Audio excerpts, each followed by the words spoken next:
Hello student, এখন আমি তোমাদের সামনে আলোচনা করব বেশ কিছুদিন আগে আমার কোচিংয়ে একটা পরীক্ষা নিয়েছি, মানে বিকম ফোর্থ সেমিস্টারে যারা পড়ে ঠিক 10th জুলাই, ঠিক আছে, একটা সিএমএ 2 অর্থাৎ কস্ট অ্যান্ড ম্যানেজমেন্ট অ্যাকাউন্টিং এর একটা পরীক্ষা নিয়েছি। 80 নম্বরের একটা পরীক্ষা নিয়েছি, একটা মডেল পেপার দিয়ে কোশ্চেন সেট করেছি, ঠিক আছে। তো সেই পেপারের মধ্যে থেকে অনেক অঙ্কই তো এসেছিল, মানে অনেক অঙ্কই থাকবে। স্ট্যান্ডার্ড কস্টিং ছিল, মার্জিনাল কস্টিং ছিল, অ্যাক্টিভিটি বেস কস্টিং ছিল, জয়েন্ট প্রোডাক্ট বাই প্রোডাক্ট ছিল, ঠিক আছে, শর্ট টার্ম ডিসিশন মেকিং ছিল, আর বাজেট ছিল, সবই ছিল। তো আমি এই ভিডিওতে যে মডেল পেপারে যে পরীক্ষা নিয়েছি সব অঙ্ক করাবো না, আমি 3টে অঙ্ক হাতে করে করাবো। একটা মার্জিনাল কস্টিং এর অঙ্ক করাবো, একটা অ্যাক্টিভিটি বেস কস্টিং করাবো, আর একটা জয়েন্ট প্রোডাক্ট বাই প্রোডাক্ট করাবো। আর যে মডেল পেপারটা ছিল সেই মডেল পেপারটা এই ভিডিও ডেসক্রিপশন বক্সে আমরা পিডিএফটা দিয়ে দেবো। এবং যে 3টে অঙ্ক তো এখন করাচ্ছি সে তুমি দেখে নিতেই পারবে, আর বাকি যে অঙ্কগুলো তোমরা পাবে না সে তার অ্যানসারটা আমরা অ্যানসার শিটটাও আপলোড করে দেবো, ঠিক আছে। মানে যার অঙ্ক রাইট আছে, সবাই যারা পরীক্ষা দিয়েছে মোটামুটি সবাই রাইট করেছে অঙ্ক, আমি দেখলাম, ঠিক আছে। তো আমি যে কোনো একজনের পেপারটা দিয়ে দেবো, ঠিক আছে। তো দেখো, কোশ্চেনটা তোমরা বারবার বলছি ডেসক্রিপশন বক্সে থাকবে কোশ্চেনটা, ওখান দিয়ে তুমি পিডিএফটা ডাউনলোড করে নিয়ে দেখতে পারবে। কোশ্চেনটা কি বলছে? 7 নম্বর কোশ্চেন, 7 নম্বর কোশ্চেনটা বলছে A Limited maintain a margin of safety of 37.5% with an overall contribution to sales ratio of 40%. Contribution to sale ratio মানে PV ratio, contribution to sale ratio মানে PV ratio, R margin of safety বলে 37.5%। Fixed cost বলেছে 5 লাখ টাকা। কি বের করতে বলেছে? Break even point বের করো, টোটাল সেল বের করো, ভেরিয়েবল কস্ট বের করো, কারেন্ট প্রফিট বের করো। আর বলছে মার্জিন অফ সেফটি কত হবে যদি সেল যদি 7.5% বেড়ে যায়, এটা করাচ্ছি। এর সাথে একটা মার্জিনাল কস্টিং একটা অঙ্ক দিয়েছিল, ওই অঙ্কটা করাবো না, ওই অঙ্কটা আমি করাবো না। কেন করাবো না ওই অঙ্কটা? ওই অঙ্কটা একদমই ইজি অঙ্ক ছিল, যারা পড়ে তারা সবাই করেছে, সবাই মিলিয়েছে, ঠিক আছে। এই অঙ্কটা এখন যে অঙ্কটা করাচ্ছি, এই অঙ্কটা কিছু স্টুডেন্ট করেছে, কিছু স্টুডেন্ট করেনি, ঠিক আছে। কিছু স্টুডেন্টের ডাউট ছিল বলে করেনি, আবার ম্যাক্সিমাম স্টুডেন্ট করে দিয়েছে, ঠিক আছে। যারা করেছে ঠিক আছে, এবং যারা করেছে মিলিয়েছে। কিন্তু যারা পারেনি, ঠিক আছে, যারা পারেনি তো তারা একবার দেখে নি, তারা বলছিল স্যার এই টাইপের একটা অঙ্ক করে দিলে ভালো হতো, আমি তাই জন্য চুজ করেছি অঙ্কটা। আর তোমরা যারা ইউটিউবে দেখছো ভিডিও, তোমরাও দেখে নিতে পারো, তোমরা নিজেরা ট্রাই করে দেখো এক পারবে কি, ঠিক আছে। আমি করিয়ে দিচ্ছি, দেখে নাও। তো প্রথমে আমি আমাদের ফরম্যাট একদম সুন্দরভাবে আমরা যেই ফরম্যাট ফলো করি সেই ফরম্যাটে চলে যাও। তো কি ফরম্যাট ছিল আমাদের? আমরা লিখি সেলস, তার থেকে মাইনাস করি ভেরিয়েবল কস্ট বাই কন্ট্রিবিউশন, বাদ দিই ফিক্সড কস্ট, হবে হচ্ছে প্রফিট। প্রথমে আমাদের ঘর কি ছিল? পার্সেন্টেজ, তাই তো। প্রথমে ঘর হচ্ছে পার্সেন্টেজ, তারপর দেখো পার ইউনিট দিয়েছে কিনা, স্যার পার ইউনিট দেয়নি, তাহলে এটা অ্যাকচুয়াল লিখব। তারপর কি করব? ব্রেক ইভেন পয়েন্টের একটা ঘর করব, তারপর মার্জিন অফ সেফটির একটা ঘর করব। আর কিছু না, আর কিছু দরকার নেই। এবার দেখো কি কি বলেছে সাজাও। স্যার ফিক্স কস্ট বলেছে 5 লাখ টাকা, তাহলে অ্যাকচুয়াল এবারে ফিক্স কস্ট তুমি 5 লাখ টাকা লিখে দাও। আর কি জানি? ফিক্সড কস্ট হচ্ছে এমন এক ধরনের খরচ, প্রোডাকশন লেভেল যাই হোক না কেন ফিক্সড কস্ট অলওয়েজ সেম থাকে। তাহলে এখানে 5 লাখ টাকা হলে এখানেও 5 লাখ টাকা। আর একটা কথা বলি, মার্জিন অফ সেফটি কি? মার্জিন অফ সেফটি হচ্ছে ডিফারেন্স বিটুইন টু। কোন টু? এই দুটোর ডিফারেন্সটাকে বলে মার্জিন অফ সেফটি। মানে এইটা আর এটা ডিফারেন্স কত? স্যার 0, এখানে লিখলাম 0।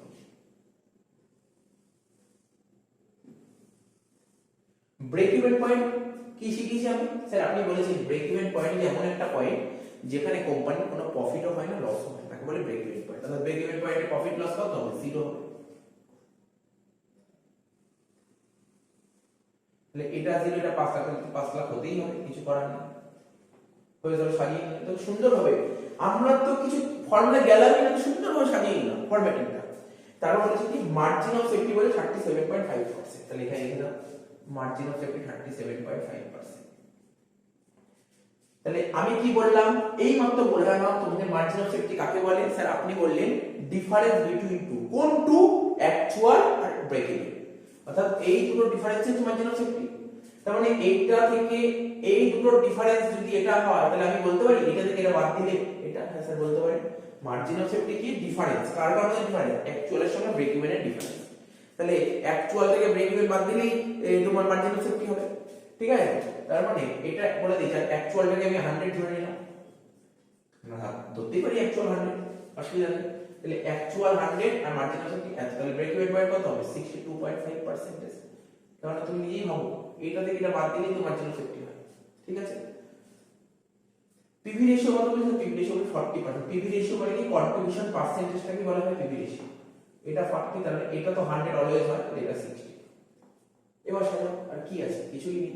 শিখিয়েছিলাম ব্রেক ইভেন পয়েন্ট যদি তুমি ভ্যালু বের করো তাহলে কি করতে হবে, পার্সেন্টেজে ঘরে সাহায্য নিতে হবে। 40 এর সমান 5 লাখ হলে 100 এর সমান কত করে দেখো। 40 এর সমান যদি তোমার 5 লাখ টাকা হয় তাহলে 100 এর সমান কত, ঠিক আছে। কি বললাম, 40 এর সমান 5 লাখ হলে 100 এর সমান কত, 5 লাখ বাই 40%, ঠিক আছে, কত 12,50,000 হয়ে গেল, সুন্দরভাবে হলো। তাহলে ব্রেক ইভেন পয়েন্ট, তাহলে একটা করে অ্যানসার বের করি। ব্রেক ইভেন পয়েন্টের অ্যানসার কত হলো স্যার 12,50,000। কি কি বের করতে বলেছিল, ব্রেক ইভেন পয়েন্ট বের করতে বলেছিল, প্রথম কোশ্চেন ছিল এ, বেরিয়ে গেল 12,50,000। স্যার লিখে দেখালেন না ফর্মুলা, না দেখাবো না, আরে আগে তো অনেক লিখি, নিজে পড়বে, নিজে লিখবে, নিজে লিখে পড়বে, সব শিখিয়ে দিয়েছি, ঠিক আছে, শিখিয়ে দিয়েছি, নিজে লিখে পড়বে, ঠিক আছে তো, কোনো সমস্যা নেই। আর তাও যদি অসুবিধা হয় আমি পিডিএফ দিয়েই দেবো, পিডিএফ দেখে নেবে, ঠিক আছে তো, সময় নষ্ট করবো না, অনেক কাজ আছে। আচ্ছা নেক্সট কি বের করবো, চলো চিন্তা ভাবনা করো, এটা কত হবে, এত সমান যদি 12,50,000 হয়, 62.5 এর সমান যদি 12,50,000 হয় তাহলে 100 এর সমান কত, এই দিকে করো। 62.5 এর সমান যদি দেখাচ্ছে তোমাকে, দেখো কত ধরে ধরে করো, 62.5 এর সমান যদি 12,50,000 হয়, 1 এর সমান কত, 12,50,000 বাই 62.5, তাহলে 100 সমান কত, 20 লাখ হবে, করে দেখো 20 লাখ বেরোচ্ছে, এটা হবে 20 লাখ, হয়ে গেল। অ্যাকচুয়াল সেল বেরিয়ে গেল। কি বের করতে বলেছিল, বি নম্বর বলেছিল, টোটাল সেল বেরিয়ে গেল, বি টোটাল সেল কত, 1,20,000 হয়ে গেল। এটা বুঝতে পেরেছি, বুঝেছি, সব বুঝতে পেরেছি। তাহলে কি হবে, 20 লাখ টাকা, এটা 60%, এটা হলো 12 লাখ টাকা, তাহলে 20 থেকে 12 লাখ বাদ দিলে কত, 8 লাখ টাকা, 8 লাখ থেকে 5 লাখ বাদ দিলে কত, 3 লাখ টাকা, তাহলে প্রফিট বের হলো 3 লাখ টাকা। কোথায় বলেছিল বের করতে, ডি বলেছিল প্রফিট বের করতে, ডি কারেন্ট প্রফিট কত, 3 লাখ টাকা, ঠিক আছে, 3 লাখ টাকা হয়ে গেল। আচ্ছা তারপর কি হলো, ডি কারেন্ট প্রফিট। সি বলেছিল ভেরিয়েবল কস্ট বের করতে, ভেরিয়েবল কস্ট কত বেরিয়ে, ভেরিয়েবল কস্ট 12 লাখ টাকা বেরিয়ে গেছে, তাহলে এখানে ভেরিয়েবল কস্ট 12 লাখ টাকা, ঠিক আছে, হয়ে গেল। তাহলে এ বেরিয়ে গেছে, বি বেরিয়ে গেছে, সি ডি বেরিয়ে গেছে। এবার আরেকটা অ্যানসার বের করতে বলছে, এত ঠিক আছে, ঠিক আছে। তো এটা যে স্টুডেন্টটা করেছে পুরো পারফেক্ট করেছে, বলে দিচ্ছি, ঠিক আছে, যে স্টুডেন্টটা করেছিল, তো পুরো পারফেক্ট করেছিল, পুরো মিলিয়েছিল একদম, আমি যেইভাবে শিখিয়েছিলাম সেইভাবেই করেছে, পুরো মিলিয়েছিল, কোনো সমস্যা করে না, পুরো ঠিক করেছে, মিলিয়েছিল, কিছু করার নেই, কোনোই দিতে হবে, এত সুন্দরভাবে করেছে, ঠিক আছে, এত সুন্দরভাবে করেছে, এত সুন্দরভাবে সাজিয়েছে, আমার মনে হয় সুন্দর সাজাইনি, ঠিক আছে, এত সুন্দর সাজিয়েছে, ঠিক আছে, হয়ে গেল এটা। এবার কি বলেছিল দেখো, আরেকটা কথা বলেছিল নিউ মার্জিনাল সেফটি বের করতে বলেছিল, নিউ মার্জিনাল সেফটি বের করতে বলে সেল যদি 7.5% বেড়ে যায়, তাহলে সেল যদি 7.5% বেড়ে যায়, তাই তো দেখো আবার এই টেবিল এত কি হয়ে গেল, তাহলে এটা হচ্ছে আমার একটা রাফ ওয়ার্কিং সেল, ঠিক আছে, এটা হচ্ছে একটা ওয়ার্কিং সেল, এই ঘরগুলো ফিল আপ করে দাও, যদিও না করলেও চলবে, তো ফিল আপ করে দিয়ে, ফিল আপ করতে ক্ষতি কোথায়,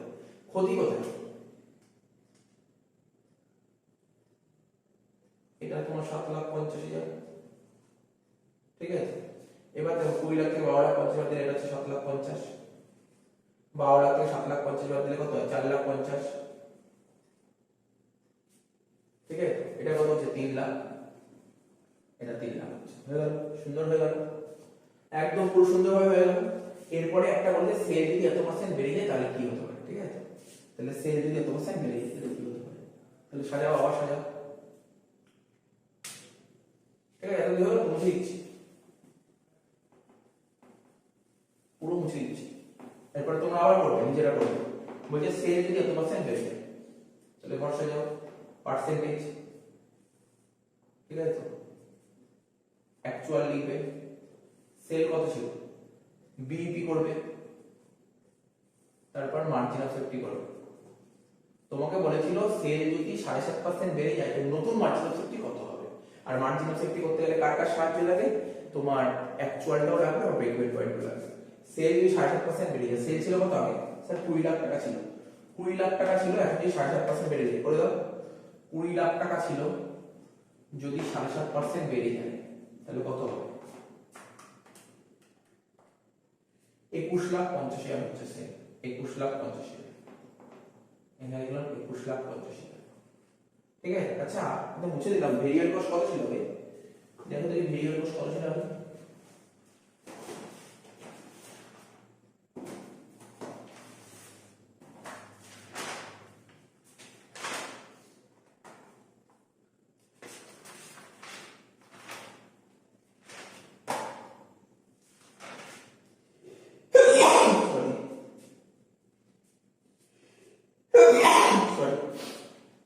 ভেরিয়েবল কস্ট আগে ছিল 7,50,000, ভেরিয়েবল কস্ট কত ছিল আগে 7,50,000, ঠিক আছে। আবার বলছি ভেরিয়েবল কস্ট আগে ছিল 7,50,000, ঠিক আছে। এখন যদি লেখো ভেরিয়েবল কস্ট আগে ছিল 7,50,000, যদি 7.5% বাড়াও তাহলে কত হচ্ছে,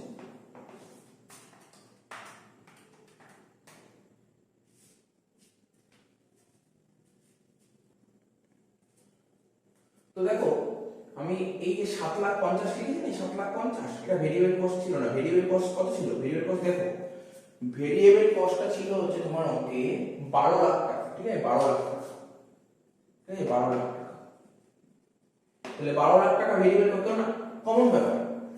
সেল যদি চেঞ্জ হয় তো ভেরিয়েবল কস্ট চেঞ্জ হবে, কমন ব্যাপার, সেল চেঞ্জ হলে ভেরিয়েবল কস্ট চেঞ্জ হবে। তো দেখো সেল আগে 20 লাখ টাকা ছিল, 7.5% বাড়াতে এখন নতুন সেল হলো 21,50,000, ভেরিয়েবল কস্ট আগে ছিল 12 লাখ, 7.5% বাড়াতে নতুন ভেরিয়েবল কস্ট কত হবে, 12 লাখ যোগ 7.5% কত হচ্ছে 12,90,000, এখানে লিখে দাও 12,90,000, তাহলে 21,50,000 থেকে 12,90,000 বাদ দাও কত হচ্ছে 8,60,000। একই রকম একই কনসেপ্ট, এত টাকার মাল বেচে এত টাকা কামিয়েছিল, কত পার্সেন্ট কামিয়েছো 8,60,000 বাই 21,50,000 ইনটু 100 কত পার্সেন্ট 40%, 40 এটা 100 এটা 60 হয়ে গেল, ঠিক আছে। ফিক্স কস্ট কত ছিল অঙ্কে, স্যার অঙ্কে তো আপনার ফিক্স কস্ট 5 লাখ টাকা ছিল না, চেঞ্জ তো বলেনি, এখানে 5 লাখ লিখুন, তাহলে এটা হলো 3,60,000, ব্রেক ইভেন পয়েন্ট এখানে 0 হবে, তো এখানে 5 লাখ, সেই 5 লাখটা এখানে কি হবে, 5 লাখ বাই 40% করলে आंसर বেরিয়ে যাবে, দেখো 5 লাখ ডিভাইডেড বাই 40% কত হচ্ছে 12,50,000, আর এটা 7,50,000। আমাকে মার্জিন অফ সেফটি বের করতে হবে, তাহলে এটা থেকে এটা বাদ দিয়ে দাও, 21,50,000 থেকে 12,50,000 বাদ দিলে হচ্ছে 9 লাখ টাকা, ঠিক আছে। আর এগুলো করার দরকার যদি আমার आंसर বেরিয়ে গেছে তবু করে দিই, এটা থেকে মাইনাস করে দাও, 12,90,000 হয়ে যাবে মাইনাস 7,50,000 কত হচ্ছে 5,40,000, ঠিক আছে। এটা থেকে এটা মাইনাস করো 3,60,000, এটা 0 এটা 3,60,000 হয়ে গেল, পুরো কমপ্লিট সাম করে দিলাম, ঠিক আছে না, কোনো সমস্যা নেই এখানে, অঙ্কটা কোনো সমস্যা নেই, স্টুডেন্টটা করেছে খুব সুন্দরভাবে করেছে অঙ্কটা, ঠিক আছে তো হয়ে গেল। বাকিটা তোমরা নিজেরা করে নিতে হবে, কিছু নেই, জাস্ট ফর্মুলা নিয়ে পুট করে পুরোটা করে দিলাম, ঠিক আছে তো দেখে নাও। আচ্ছা আমরা যে মডেল পেপারটা দিয়েছিলাম, যে পেপারটা দিয়েছিলাম পরীক্ষা নিয়েছিলাম, সেখানে একটা জয়েন্ট প্রোডাক্ট বাই প্রোডাক্টের একটা অঙ্ক ছিল, ঠিক আছে তো। তো কোশ্চেন তো বারবার বলছি তোমরা পিডিএফটা ডাউনলোড করে নিয়ে তোমরা দেখতে পারবে। 5 থেকে কোশ্চেনটা কি বলছে, from the following information find the profit made by each product apportioning joint cost on sales value basis, ঠিক আছে। আমরা জয়েন্ট প্রোডাক্ট বাই প্রোডাক্টের অনেকগুলো ক্লাস করেছিলাম, ঠিক আছে। আমরা জয়েন্ট প্রোডাক্টের উপর অনেক অঙ্ক করেছি, বাই প্রোডাক্টের প্রচুর অঙ্ক করেছি, এবার একটা অঙ্ক প্র্যাকটিস করছি। একটু ভালো করে বলেছি এই বছর এক্সামের জন্য, মানে ফাইনালে তোমরা বাই প্রোডাক্টের যে রিভার্স মেথড খুব ভালো করে করবে, ওটা খুব ইম্পর্টেন্ট এই বছরের জন্য, ঠিক আছে। তো দেখো জয়েন্ট কস্ট মানে বুঝতেই পারছো জয়েন্ট কস্ট জিনিসটা কি।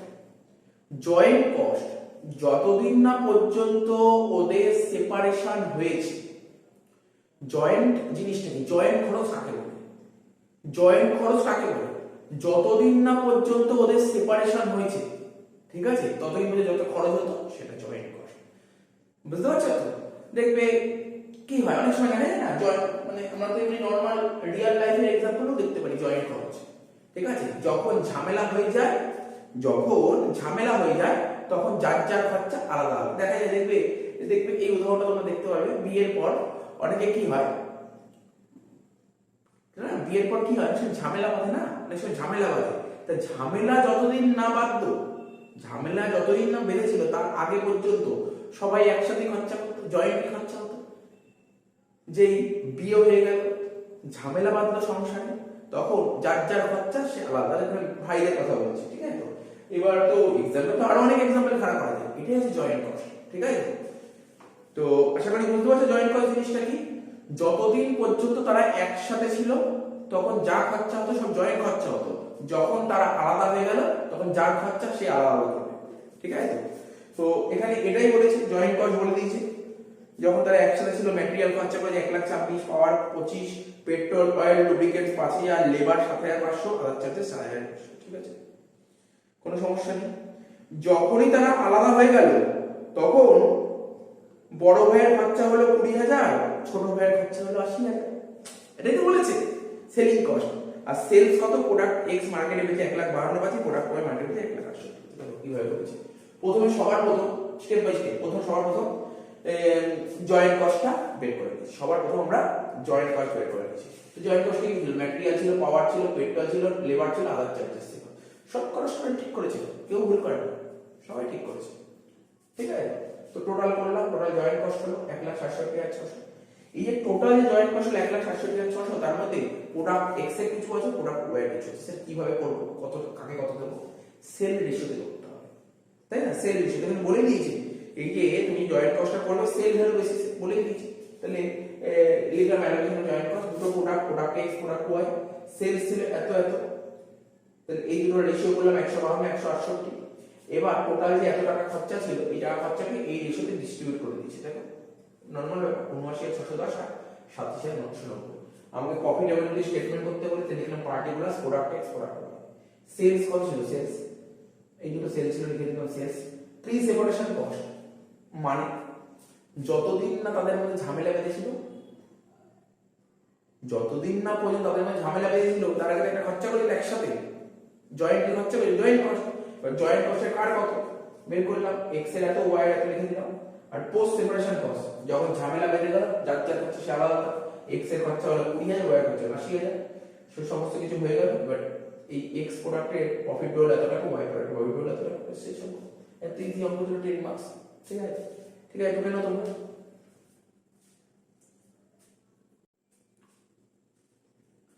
দেখো এরপরে যে অঙ্কটা বলেছে, বলছে Bulbul limited produces and sells two product M and A, the company gives you the following information relating to two product line, ঠিক আছে। তাহলে বুলবুল কোম্পানি দুটো প্রোডাক্ট কি করছে, প্রোডিউস করছে এবং সেল করছে, M and N, the company gives you the following information, তোমাকে দুটো প্রোডাক্ট লাইনে ইনফরমেশন হচ্ছে, প্রোডাক্ট এম আর প্রোডাক্ট এন। প্রোডাক্ট এম 500 খানা তৈরি হয়, প্রোডাক্ট এন 500 খানা তৈরি হয়। ম্যাটেরিয়াল মুভ করে প্রোডাক্ট এম 4 আর প্রোডাক্ট এন মুভ করে 8। Direct labour hour per unit হচ্ছে 20, প্রোডাক্ট এম আর প্রোডাক্ট এন এর 20। বাজেটেড ম্যাটেরিয়াল হ্যান্ডলিং কস্ট হলো 2,40,000 বলে দিয়েছে। ফার্স্ট কোশ্চেন জানতে চাই যে ওভারহেড কস্ট পার ইউনিট কত হবে ট্র্যাডিশনাল কস্টিং সিস্টেমে, direct labour hour rate. Overhead cost per unit কত হবে এবিসি সিস্টেমে, তো বলছে কমেন্ট লিখতে বলছে। বাস সুন্দর ইজি অঙ্ক দিয়েছি, দেখো করে দিয়েছি। নতুন করে বোঝানোর কিছু নেই, জাস্ট তুমি দেখে নাও তাহলে বুঝতে পারবে। ট্র্যাডিশনাল মেথডে কি করতাম, লিখে ট্র্যাডিশনাল মেথড যখন করতাম কি করতাম, টোটাল যত টাকা খরচা হচ্ছে, টোটাল কত খরচা হয়েছে 2,40,000 divide by total labour hour, divide by কি বললাম total labour hour, total labour hour. এই টোটাল লেবার আওয়ারটা বের করেছি প্রোডাক্ট এম আর প্রোডাক্ট এন। তো বলো প্রোডাক্ট এম কত করে তৈরি হয়েছে, 500 টাকা। তা একটা প্রোডাক্ট তৈরি করতে কত ঘন্টা লেবার লাগছে, প্রোডাক্ট এম 500 টা তৈরি হয়েছে, ঠিক আছে। একটা প্রোডাক্ট এম তৈরি করতে কত ঘন্টা লাগে, 20 ঘন্টা। একটা করতে যদি 20 ঘন্টা লাগে 500 টাকা করতে 10,000 ঘন্টা। একই রকম ভাবে product 10 500 into 10,000 total labour hour 20,000 ঘন্টা। তো 2,40,000 কে 20,000 ঘন্টা দিয়ে ভাগ করলে কত হবে 12 টাকা পার লেবার আওয়ার বেরিয়ে গেল। এবার স্টেটমেন্ট কস্ট পার ইউনিট বের করব, ঠিক আছে। 1 ঘন্টায় 12 টাকা খরচ হয়, 1 ঘন্টায় 12 টাকা খরচ হয়, ঠিক আছে। কি বললাম 1 ঘন্টায় 12 টাকা খরচ হয়। আর এখানে 1 ইউনিট করতে কত ঘন্টা লাগে 20 ঘন্টা লাগে। তাহলে বুঝতেই পারছো 20 সালে 12 গুণ করে দিলেই তোমার 240 হয়ে যাচ্ছে। তো না, তোমাকে টেনশনে কি করতে হবে 1 ইউনিটের খরচ বের করতে হবে। 1 ইউনিট করতে কত ঘন্টা লাগছে 1 ইউনিট করতে 20 ঘন্টা লাগছে। 1 ইউনিট করতে লাগে 20 ঘন্টা। আর 1 ঘন্টায় কত 12 টাকা 20 ইনটু 240 নরমাল ব্যাপার হচ্ছে, বোঝানোর কিছু নেই এখানে, অনেক করেছি।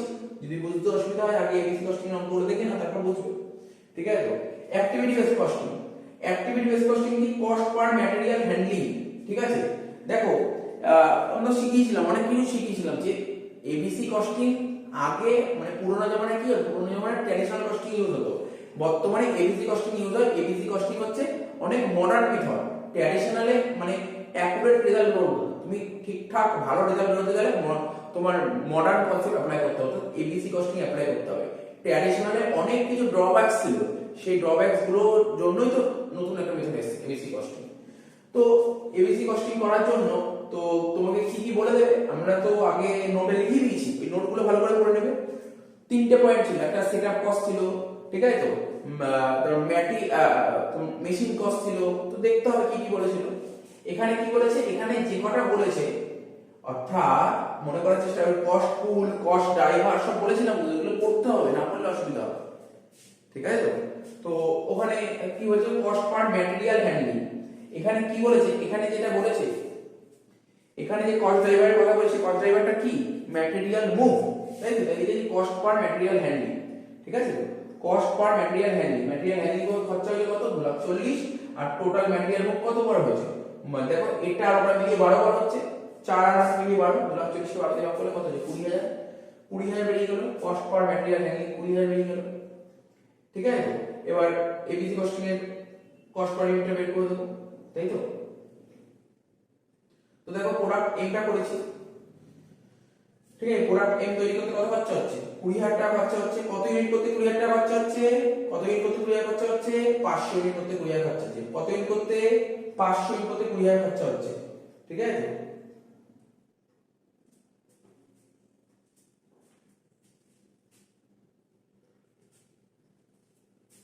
এই যে বলে কস্ট পার ম্যাটেরিয়াল হ্যান্ডলিং, ঠিক আছে। একটা ম্যাটেরিয়াল হ্যান্ডেল করতে কত খরচ হয় 20,000 টাকা, একটা হ্যান্ডেল করতে 20,000 টাকা খরচা হয়। তাহলে প্রোডাক্ট থেকে কতগুলো হ্যান্ডেল করা হয় 4টে, তাহলে কত খরচ হবে 20,000 80,000 টাকা টোটাল খরচ হবে। কতগুলো মাল তৈরি করছে 500 ইউনিট করে 160 টাকা। এবার প্রোডাক্ট এম কি করে করব, কতগুলো ম্যাটেরিয়াল হ্যান্ডেল করছে 8টা, একটা হ্যান্ডেলিং খরচ হয় 20,000 টাকা, 8টা হ্যান্ডেলিং কত 20,000 * 8 160 ভেবে 500 হয়ে গেল 320। এই তো ছিল অঙ্ক, তো কিছু নয়। এই জিনিসগুলো দেখো এটা তো পরীক্ষার ব্যাপার ছিল, তাই না, আর এত ডিটেইলসে বোঝানোর কিছুই নেই। এই অঙ্কগুলো আগের অঙ্কগুলো দেখা থাকলে এই অঙ্ক করার কোনো ব্যাপারই না, ইজি ব্যাপার ছিল, একদম একদম ইজি ব্যাপার ছিল, ঠিক আছে। তো দেখে নাও। আর আছে বাকি অঙ্কগুলো ভিডিও ডেসক্রিপশন অফ পিডিএফ থাকবে, ওখানে কোশ্চেনও থাকবে এবং অ্যানসার থাকবে, দেখে নিও।